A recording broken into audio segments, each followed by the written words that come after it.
നമസ്കാരം. നിങ്ങളേവരും നിർബന്ധമായും അറിഞ്ഞിരിക്കേണ്ട ഒരു വിഷയമാണ് ഞാൻ ഇനി ചെറിയ ഒരു വീഡിയോയിലൂടെ നിങ്ങളെ അറിയിക്കാൻ ഉദ്ദേശിക്കുന്നത്. അതുകൊണ്ട് തന്നെ നിർബന്ധമായും നിങ്ങൾ ഈ വീഡിയോ കണ്ടിരിക്കണം എന്ന് ഞാൻ അഭ്യർത്ഥിക്കുകയാണ്. ആകസ്മികമായി നിങ്ങൾ മനസാ വാചാ കർമ്മണ ചെയ്യാത്ത ഒരു കുറ്റത്തിൻ്റെ പേരിൽ ജയിലിൽ അടയ്ക്കപ്പെടുന്നു. നിങ്ങൾക്ക് ജാമ്യം നിഷേധിക്കപ്പെടുന്നു. നിങ്ങൾക്ക് ഇന്ത്യൻ ഭരണഘടന ആർട്ടിക്കിൾ 21 പ്രകാരം അനുവദിച്ചിട്ടുള്ള അന്തസ്സായി ജീവിക്കാനുള്ള അവകാശം അത് ലംഘിക്കപ്പെടുന്നു.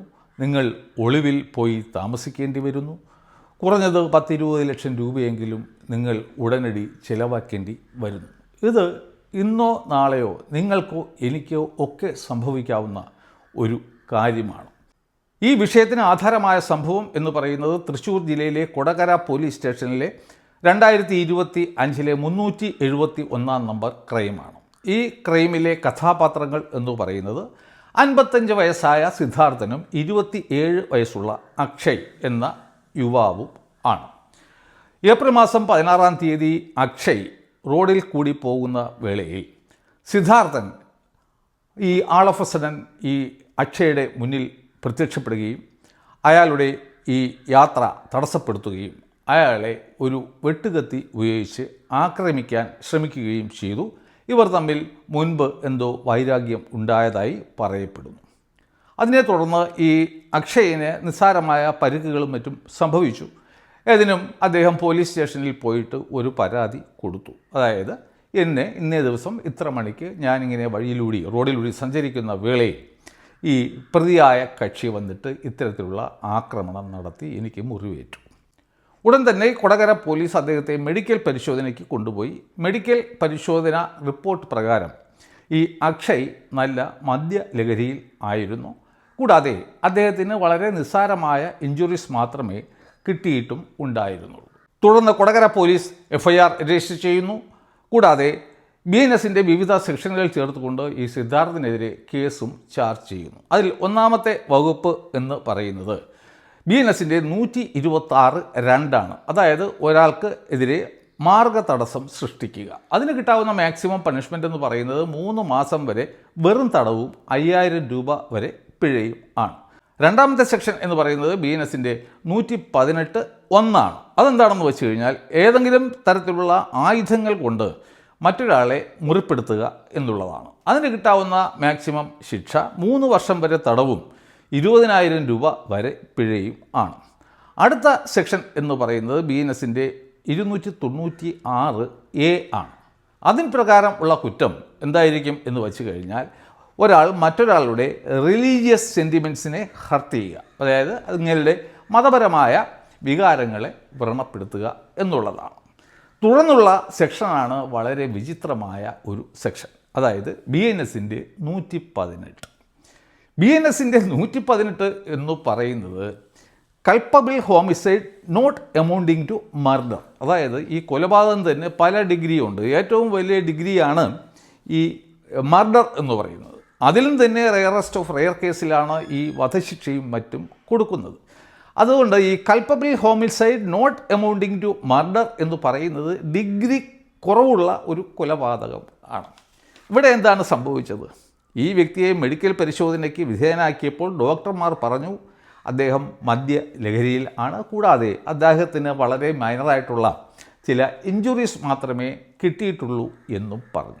എന്നിട്ടും ഈ കൊടകര പോലീസ് സ്റ്റേഷനിലെ ഏമാന്മാർ ഈ സിദ്ധാർത്ഥനെതിരെ BNSന്റെ 110 ചാർജ് ചെയ്തു. അതായത് കൊലപാതകം ചെയ്തു എന്നാണ് കൊടകര പോലീസിൻ്റെ ഈ ആരോപണം. തുടർന്ന് നമ്മുടെ ഈ സിദ്ധാർത്ഥൻ എന്തു ചെയ്തു എന്ന് വെച്ച് കഴിഞ്ഞാൽ നേരെ ഹൈക്കോടതിയിൽ പോയി മുൻകൂർ ജാമ്യത്തിന് അപേക്ഷ കൊടുത്തു. അപ്പോൾ അദ്ദേഹം ഇതൊക്കെയായിരുന്നു പറഞ്ഞത്, ഈ വിധത്തിലുള്ള സെക്ഷൻസാണ് എനിക്കെതിരെ ചാർജ് ചെയ്തിരിക്കുന്നത്, എനിക്ക് മുൻകൂർ ജാമ്യം തരണം എന്നായിരുന്നു അദ്ദേഹത്തിൻ്റെ ആവശ്യം. അദ്ദേഹത്തിൻ്റെ വക്കീൽ കേരള ഹൈക്കോടതിയിലെ തന്നെ പ്രഗത്ഭനായ ഒരു വക്കീലാണ്, അഡ്വക്കേറ്റ് ഉദയഭാനു സാറാണ്. എന്തായാലും സിംഗിൾ ബെഞ്ചിന് മുന്നിൽ ഈ ബെയിൽ ആപ്ലിക്കേഷൻ പരിഗണനയ്ക്ക് വന്നു.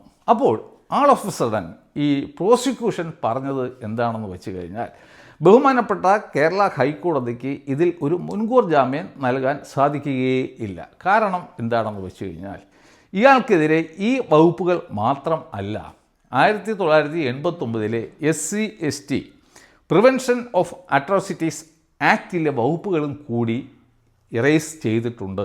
അതുകൊണ്ട് ഈ SC/ST ആക്റ്റിൽ പറയുന്നത് എന്താണെന്ന് വെച്ച് കഴിഞ്ഞാൽ, ഇത്തരം കേസുകളിൽ ഈ SC/ST ആക്റ്റിന് അടിയിലുള്ള കേസ് ആണെങ്കിൽ അതിന് വേണ്ടിയിട്ടുള്ള സ്പെഷ്യൽ കോടതികൾ, അതായത് സാധാരണ ഓരോ ജില്ലയിലും ഈ ചില സെഷൻസ് കോടതിയെ ഇതിനു വേണ്ടി ഈ തീരുമാനിച്ചിട്ടുണ്ടാകും. അത്തരം കോടതികൾക്ക് മാത്രമേ ഈ വിഷയത്തിൽ ഒരു മുൻകൂർ ജാമ്യം നൽകാൻ സാധിക്കൂ എന്നാണ്. അത് സമർത്ഥിക്കാൻ വേണ്ടി പ്രോസിക്യൂഷൻ എടുത്തു കാണിച്ച വിധിന്യായം എന്ന് പറയുന്നത് കേരള ഹൈക്കോടതിയുടെ തന്നെ 2022 ബഷീർ വേഴ്സസ് രജനി എന്ന കേസ് ആയിരുന്നു. അതിലെ വിധിയായിരുന്നു. ആ വിധിയിൽ എന്തായിരുന്നു പറഞ്ഞിരുന്നത് എന്ന് വെച്ച് കഴിഞ്ഞാൽ, ഇതുപോലെ SC/ST ആക്റ്റിന് അടിയിലുള്ള കേസുകളിൽ ഈ ജാമ്യം നൽകേണ്ടത്, മുൻകൂർ ജാമ്യവും മറ്റും നൽകേണ്ടത് അതിനായിട്ട് നിയോഗിച്ചിട്ടുള്ള കോടതികൾ ആണ്. അത് ഉദ്ധരിച്ചുകൊണ്ട് ബഹുമാനപ്പെട്ട കേരള ഹൈക്കോടതി പറഞ്ഞു, ഇത് ഈ വകുപ്പിന് അടിയിൽ വരുന്ന കേസായതുകൊണ്ട് ഞാൻ ജാമ്യം നൽകുന്നില്ല. ഇവിടെ ബഹുമാനപ്പെട്ട കേരള ഹൈക്കോടതി ചെയ്യേണ്ടിയിരുന്ന 2 കാര്യങ്ങൾ നിർബന്ധമായും ഉണ്ടായിരുന്നു. അതായത്, ഒന്നാമതായിട്ട് എന്തുകൊണ്ടാണ് ഈ വ്യക്തിക്കെതിരെ BNSൻ്റെ സെക്ഷൻ 110 ചാർജ് ചെയ്തിരിക്കുന്നത്, അദ്ദേഹം ഇപ്പോഴും ജീവിച്ചിരിക്കുകയാണല്ലോ എന്നുള്ള ഒരു ചോദ്യം ബഹുമാനപ്പെട്ട കേരള ഹൈക്കോടതിക്ക് ചോദിക്കാമായിരുന്നു. എന്തായാലും അത് നമ്മുടെ പരിഗണനാ വിഷയം അല്ല, അത് പോട്ടെ. രണ്ടാമതായി, ഈ ഏപ്രിൽ 16 ഈ അക്ഷയ് പോലീസിൽ കൊടുത്ത കംപ്ലൈൻറ്റിൽ ഈ സിദ്ധാർത്ഥൻ അയാളെ ജാതീയമായി അധിക്ഷേപിച്ചു എന്നുള്ള ഒരു പരാമർശം പോലും ഇല്ല. എന്നിട്ടും ഈ കൊടകര പോലീസ് സ്റ്റേഷനിലെ ഏമാന്മാർ അന്വേഷണത്തിനിടയിൽ കണ്ടെത്തി ഈ അക്ഷയ് ഒരു SC/ST വിഭാഗത്തിൽപ്പെട്ട ആളാണ്. ഈ SC/ST ആക്ട് എപ്പോൾ പ്രയോഗിക്കാം എന്ന് വച്ചു കഴിഞ്ഞാൽ, ഏതെങ്കിലും SC/ST വിഭാഗത്തിൽപ്പെടാത്ത ഒരു വ്യക്തി SC/ST വിഭാഗത്തിൽ പെടുന്ന ഒരു വ്യക്തിയെയോ അല്ലെങ്കിൽ അയാളുടെ ജാതിയെ മൊത്തത്തിലോ അപമാനിച്ചാൽ മാത്രമേ ഈ SC/ST ആക്ട് അപ്ലൈ ചെയ്യാൻ സാധിക്കൂ. ഈ അധിക്ഷേപം എന്ന് പറയുന്നത് വാക്കുകളിലൂടെയാവാം, എഴുത്തിൽ കൂടി ആകാം, അല്ലെങ്കിൽ ഏതെങ്കിലും ആംഗ്യ ഭാഷയിലും ഒക്കെ ആകാവുന്നതാണ്. അത്തരമൊരു അവസ്ഥയിൽ മാത്രമേ ഒരു SC/ST വിഭാഗത്തിൽപ്പെടുന്ന ഒരു വ്യക്തിക്ക് തന്നെ ജാതീയമായി അധിക്ഷേപിച്ചു എന്നൊരു പരാതി കൊടുക്കാനും സാധിക്കും. ഇവിടെ ഈ പരാതിയിൽ അങ്ങനെ ഒരു ആരോപണമേ ഇല്ല. എന്നിട്ടും കൊടകര പോലീസ് സ്റ്റേഷനിലെ ഏമാന്മാർ കണ്ടെത്തി ഈ അക്ഷയ് എന്ന് പറയുന്നത് SC/ST വിഭാഗത്തിൽപ്പെടുന്ന ഒരു ആളാണ്.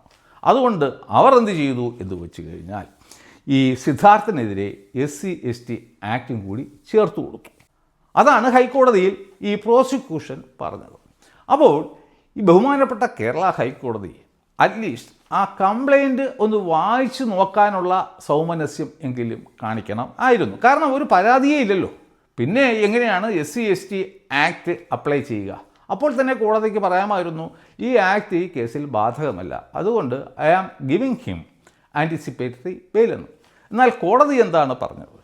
മുൻപ് ഇത്തരത്തിൽ ഉള്ള ഒരു വിധി ഉണ്ടായിരുന്നു, അതിനാൽ ഞാൻ ജാമ്യം അനുവദിക്കുന്നില്ല. നാം ഇവിടെ മനസ്സിലാക്കേണ്ട ഒരു കാര്യം, നേരത്തെ പറഞ്ഞ ഈ ബഷീർ വേഴ്സസ് രജനി എന്നുള്ള കേസിൽ ഒരുപക്ഷെ ബഷീർ ഈ രജനിയെ ജാതീയമായി അധിക്ഷേപിച്ചിരുന്നിരിക്കാം. അതുകൊണ്ടായിരിക്കാം ബഹുമാനപ്പെട്ട കേരള ഹൈക്കോടതി അന്ന് ബഷീറിനോട് പറഞ്ഞത്, നിങ്ങൾ പോയിട്ട് ഈ SC/ST അതിനു വേണ്ടിയിട്ടുള്ള സെഷൻസ് കോടതിയിൽ പോകൂ എന്ന്. അപ്പോൾ ആ കേസിലെ കാര്യങ്ങൾ അല്ല ഈ കേസിൽ ഉള്ളത്. കാരണം ഇവിടെ പരാതിക്കാരന് അയാളെ ജാതീയമായി അധിക്ഷേപിച്ചു എന്നൊരു പരാതിയേ ഇല്ല. ആ ഒരു കാര്യം ബഹുമാനപ്പെട്ട കേരള ഹൈക്കോടതി മനസ്സിലാക്കിയിരുന്നു എങ്കിൽ ഹൈക്കോടതിക്ക് പറയാൻ സാധിക്കുമായിരുന്നു, ഇവിടെ പരാതിക്കാരന് അത്തരത്തിൽ ഒരു പരാതിയേ ഇല്ല, അതുകൊണ്ട് തന്നെ ആ ഒരു ആക്ട് ഇതിൽ അപ്ലൈ ചെയ്യാൻ സാധ്യമല്ല, അതുകൊണ്ട് തന്നെ ഈ കോടതി ഇയാൾക്ക് മുൻകൂർ ജാമ്യം അനുവദിക്കുന്നു എന്ന് പറയാമായിരുന്നു. പക്ഷേ ബഹുമാനപ്പെട്ട ഹൈക്കോടതി അത് കണ്ടെത്താനോ അങ്ങനെ പറയുന്നതിലോ അതിദയനീയമായി പരാജയപ്പെട്ടു എന്ന് വേണം നമുക്ക് മനസ്സിലാക്കാൻ. തുടർന്ന് സിദ്ധാർത്ഥൻ നേരെ സുപ്രീം കോടതിയെ സമീപിച്ചു. അദ്ദേഹം പറഞ്ഞു, ഈ ഹൈക്കോടതി വിധി തെറ്റാണ്, എനിക്ക് മുൻകൂർ ജാമ്യം നൽകണം. അപ്പോഴും അദ്ദേഹം ഒളിവിലായിരുന്നിരിക്കണമല്ലോ, കാരണം വെളിയിൽ കണ്ടു കഴിഞ്ഞാൽ അപ്പോൾ പോലീസ് അറസ്റ്റ് ചെയ്തുകൊണ്ട് പോവുകയും ചെയ്യും, പിന്നെ ഈ മുൻകൂർ ജാമ്യത്തിനെ പ്രസക്തിയില്ലാതായി മാറുകയും ചെയ്യും. അങ്ങനെ ബഹുമാനപ്പെട്ട സുപ്രീം കോടതി ഈ കേസ് അടുത്ത കാലത്ത് വിധി പറഞ്ഞു. വിധി പറഞ്ഞപ്പോൾ സുപ്രീം കോടതി ഈ സിദ്ധാർത്ഥന് ജാമ്യം അനുവദിച്ചു. അതല്ല ഇവിടുത്തെ കാര്യം, സുപ്രീം കോടതി പറഞ്ഞത് എന്താണ് എന്നാണ് ഞാൻ നിങ്ങളോട് പറയാൻ പോകുന്നത്. സുപ്രീം കോടതി എന്തായാലും ഞാൻ നേരത്തെ പറഞ്ഞ 110 കുറിച്ചിട്ട് ഒരു അഭിപ്രായവും രേഖപ്പെടുത്തിയില്ല. എന്നാൽ കോടതി പറഞ്ഞു ഈ വ്യക്തിയുടെ മെഡിക്കൽ പരിശോധനയിൽ കണ്ടെത്തിയത് അയാൾ മദ്യലഹരിയിൽ ആയിരുന്നു എന്നാണ്. കൂടാതെ അയാളെ സംബന്ധിക്കുന്ന വുണ്ട് സർട്ടിഫിക്കറ്റ് കാണിക്കുന്നത് അദ്ദേഹത്തിന് വളരെ മൈനറായിട്ടുള്ള ഇഞ്ചുറീസേ കിട്ടിയിട്ടുള്ളൂ എന്നാണ്. കൂടാതെ ഈ അക്ഷയയുടെ പരാതിയിൽ ഈ സിദ്ധാർത്ഥൻ അയാളെ ജാതീയമായി അധിക്ഷേപിച്ചു എന്നുള്ള ഒരു പരാമർശമേ ഇല്ല. എന്നിട്ടും കേരള ഹൈക്കോടതി ഈ SC/ST ആക്ടിന് അടിയിൽ വരുന്ന കേസായതുകൊണ്ട് ആ ആക്ടിൽ പറയുന്നുണ്ട്, അതിൻ്റെ 18ാമത്തെ സെക്ഷനിൽ പറയുന്നുണ്ട് ഇത്തരം കേസുകളിൽ ജാമ്യം നൽകേണ്ടത് ഈ സ്പെഷ്യൽ കോടതികൾ ആണ് എന്ന്.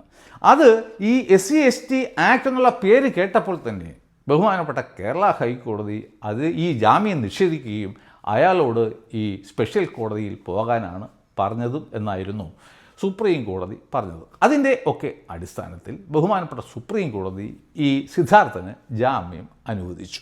ഇവിടെ നാം ഓർമ്മിക്കേണ്ട മറ്റൊരു കേസ് കൂടിയുണ്ട്. അത് മറുനാടൻ മലയാളി ഷാജൻ സ്കറിയയുമായി ബന്ധപ്പെട്ട കേസിലായിരുന്നു. MLA ശ്രീനിജൻ അദ്ദേഹത്തിനെതിരെ ഒരു പരാതി കൊടുത്തു. അതായത് ഷാജൻ സ്കറിയ തൻ്റെ ഒരു വീഡിയോയിൽ കൂടി ഈ ശ്രീനിജനെ ജാതീയമായി അധിക്ഷേപിച്ചു എന്ന്. അപ്പോൾ അവിടെ തെളിവുണ്ട്. ഈ വീഡിയോ കണ്ടാൽ മതി, അതിൽ അങ്ങനെ പറഞ്ഞിട്ടുണ്ടോ ഇല്ലയോ എന്ന് ആർക്ക് വേണമെങ്കിലും മനസ്സിലാക്കാൻ പറ്റും. എന്നാൽ ഈ സെഷൻസ് കോടതി മുൻകൂർ ജാമ്യം നിഷേധിച്ചു. തുടർന്ന് ഷാജൻ ഹൈക്കോടതിയെ സമീപിച്ചു. ഹൈക്കോടതി അതിൻ്റെ വിധിന്യായത്തിൽ പറയുന്നത് എന്താണെന്ന് വെച്ച് കഴിഞ്ഞാൽ ഈ വീഡിയോ ക്ലിപ്പിൽ ഒരിടത്തും തന്നെ ഷാജൻ സ്കറിയ ശ്രീനിജനെ ജാതീയമായി അധിക്ഷേപിക്കുന്നില്ല. എങ്കിൽ തന്നെയും ശ്രീനിജൻ്റെ പരാതിയിൽ ഷാജൻ സ്കറിയ അദ്ദേഹത്തെ ജാതീയമായി അധിക്ഷേപിച്ചു എന്ന് പറയുന്നതിനാൽ ഞാൻ അദ്ദേഹത്തിന് മുൻകൂർ ജാമ്യം അനുവദിക്കുന്നില്ല എന്നാണ്. പിന്നെ ഷാജൻ തുറന്നും ഒളിവിലായിരുന്നു. അദ്ദേഹം സുപ്രീം കോടതിയിൽ പോയി. സുപ്രീം കോടതിയാണ് അവസാനം പറഞ്ഞത് ഇത് ശരിയല്ല, ഈ വീഡിയോ ക്ലിപ്പ് കാണുന്ന ആർക്കും മനസ്സിലാക്കാൻ സാധിക്കും അത്തരത്തിൽ ഒരു ജാതീയമായ അധിക്ഷേപം ഇല്ല എന്ന്.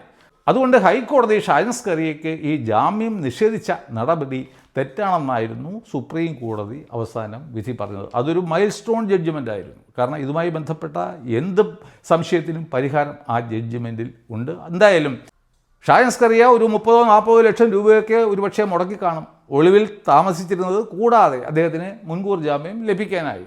ഏറ്റവും മുതിർന്ന സിദ്ധാർത്ഥ് ലൂത്ര ആണെന്ന് എനിക്ക് തോന്നുന്നു. അദ്ദേഹമാണ് അദ്ദേഹത്തിന് വേണ്ടി ഹാജരായത്. അപ്പോൾ അവിടെ എന്ത് സംഭവിച്ചു? ചെയ്യാത്ത ഒരു കുറ്റത്തിൻ്റെ പേരിൽ മാനസികമായും ശാരീരികമായും ഇത്രയും നീണ്ട ഒരു യുദ്ധം നടത്തേണ്ടി വരിക, ലക്ഷക്കണക്കിന് രൂപ അനാവശ്യമായി ചിലവാക്കേണ്ടി വരിക. അപ്പോൾ ഒരു മുൻകൂർ ജാമ്യത്തിനോ പോലും വേണ്ടിയിട്ട് ഇവിടുത്തെ സാധാരണപ്പെട്ട എന്നെയും നിങ്ങളെയും പോലെ ഉള്ള ആൾക്കാർക്കൊക്കെ അവസാനം സുപ്രീം കോടതി വരെ പോകേണ്ട ഒരു ഗതികേടാണ് ഇത്തരത്തിലുള്ള വിധികളിലൂടെ സംഭവിച്ചു കൊണ്ടിരിക്കുന്നത്. അപ്പോൾ തീർച്ചയായിട്ടും നാം എപ്പോഴും ഇതിനെക്കുറിച്ചിട്ട് ബോധവാന്മാർ ആയിരിക്കണം. എന്തെങ്കിലും ഒരു ക്രിമിനൽ കേസിലും മറ്റും ഇടപെടുന്ന അവസരത്തിൽ നിങ്ങളുടെ എതിർകക്ഷി എന്ന് പറയുന്ന ആൾ ഒരു SC/ST വിഭാഗത്തിൽപ്പെട്ട ആളാണെങ്കിൽ നിങ്ങൾ വളരെ സൂക്ഷിക്കണം. അവർ പോലീസിൽ കൊടുക്കുന്ന പരാതിയിൽ അയാളെ നിങ്ങൾ ജാതീയമായി അധിക്ഷേപിച്ചു എന്നൊരു സെൻറ്റൻസ് മാത്രം എഴുതി വച്ചാൽ മതി, നിങ്ങൾ നേരെ ജയിലിലേക്ക് പോകും. ഒരു DYSP തരത്തിലുള്ള ഒരു ഉദ്യോഗസ്ഥനായിരിക്കണം ഇത്തരം കേസുകൾ അന്വേഷിക്കേണ്ടത് എങ്കിൽ പോലും അവർക്ക് വേണമെങ്കിൽ നിങ്ങളെ നിസ്സാരമായിട്ട് ജയിലിലേക്ക് അയക്കാം. അല്ലെന്നുണ്ടെങ്കിൽ ഞാൻ ആദ്യം പറഞ്ഞതുപോലെ നിങ്ങൾ ഒളിവിൽ താമസിക്കേണ്ടി വരും.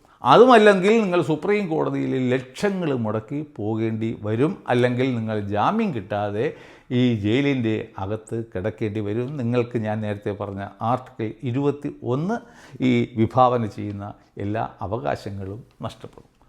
ഒരു സിറ്റുവേഷൻ നിങ്ങൾ ഇമാജിൻ ചെയ്ത് നോക്കൂ. നിങ്ങളുടെ ഭാര്യയെയോ അമ്മയെയോ സഹോദരിയെയോ മകളെയോ അല്ലെങ്കിൽ വേണ്ടപ്പെട്ട മറ്റേതെങ്കിലും ഒരു സ്ത്രീയെ ആരെങ്കിലും ഒരാൾ എവിടെയെങ്കിലും വച്ചിട്ട് എന്തെങ്കിലും രീതിക്ക് ഉപദ്രവിക്കുന്നു. അതറിയുന്ന നിങ്ങൾ അയാളെ തേടി ചെല്ലുന്നു, കണ്ടുമുട്ടുന്നു. അയാളുടെ ജാതിയും മതവും ഒന്നും നിങ്ങൾക്ക് അറിയില്ല. അയാളുമായി നിങ്ങൾ വാക്കുതർക്കത്തിൽ ഇടപെടുന്നു. തുടർന്ന് സംഘടന നടക്കുന്നു. നിങ്ങൾ അയാളെ മുറിവേൽപ്പിക്കുന്നു. അയാൾ നേരെ പോയിട്ട് പോലീസിനോട് പറയുന്നു, എന്നെ ഇയാൾ ഈ രീതിക്കൊക്കെ ആക്രമിച്ചു, കൂടാതെ അയാൾ എന്നെ ജാതീയമായി അപമാനിച്ചു എന്ന്. നിങ്ങളുടെ അവസ്ഥ എന്തായിരിക്കും? ഇവിടുത്തെ നീതിന്യായ വ്യവസ്ഥകൾ ഇങ്ങനെയൊക്കെ ആണെങ്കിൽ അന്ന് നിങ്ങളുടെ അവസ്ഥ എന്തായിരിക്കും എന്ന് നിങ്ങൾ ഒന്ന് ആലോചിച്ച് നോക്കൂ. ഒരുപക്ഷെ ഈ കേസ് ചാർജ് ചെയ്ത് അവസാനം ട്രയലൊക്കെ കഴിയുമ്പോൾ ഇയാൾ വെറുതെ വിട്ടെന്ന് വരാം. പക്ഷേ നമ്മളിവിടുത്തെ ഈ സിദ്ധാർത്ഥൻ്റെ കാര്യം ആലോചിക്കുകയാണ് എങ്കിൽ അയാൾ ചെയ്ത ഒന്നും ശരിയാണെന്ന് ഞാൻ പറയുന്നില്ല. അയാൾ കുറ്റക്കാരനാണ്. പക്ഷേ ആ കുറ്റങ്ങളുടെ അടിസ്ഥാനത്തിൽ അയാളെ ഒരുപക്ഷെ ട്രയൽ നടത്തിയാലും വെറുതെ വിട്ടു എന്ന് വരാം. പക്ഷേ ഇതൊന്നും കൂടാതെ തന്നെ അയാൾക്ക് ശിക്ഷ കിട്ടിക്കഴിഞ്ഞു. 10-20 ലക്ഷം രൂപയെങ്കിലും ഇതിനകം അയാൾക്ക് പോയി കാണും. മാനസികമായിട്ടുള്ള ടെൻഷൻ വേറെ, ഈ ഒളിവിൽ പാർത്ത കാര്യം അതിനേക്കാളും വേറെ. അതുകൊണ്ട് നിങ്ങൾ ഒരു SC/ST വിഭാഗത്തിൽ പെടാത്ത ഒരാളാണ് എങ്കിൽ നിർബന്ധമായും നിങ്ങൾ വളരെ വളരെ സൂക്ഷിച്ച് ജീവിക്കേണ്ട ഒരു ഗതികേടിലാണ് ഇപ്പോൾ ഉള്ളത് എന്ന് സദയം ഏവരും ഓർത്തിരിക്കുക. അപ്പോൾ ഈ വീഡിയോ കേട്ടതിലൂടെ നിങ്ങൾക്ക് എന്തെങ്കിലും ഗുണം ഉണ്ടായി, ഒരു അറിവ് കിട്ടി എന്ന് ഞാൻ വിശ്വസിക്കുന്നു. വീഡിയോ ഇഷ്ടപ്പെട്ടു എങ്കിൽ സദയം ലൈക്ക് ചെയ്യുക, കമൻറ്റ് ചെയ്യുക, ഷെയർ ചെയ്യുക, ഈ യൂട്യൂബ് ചാനൽ സബ്സ്ക്രൈബും ചെയ്യുക. ഇതുപോലെയുള്ള മറ്റൊരു വീഡിയോയുമായി വീണ്ടും കാണുന്നതുവരെ നന്ദി, നമസ്കാരം.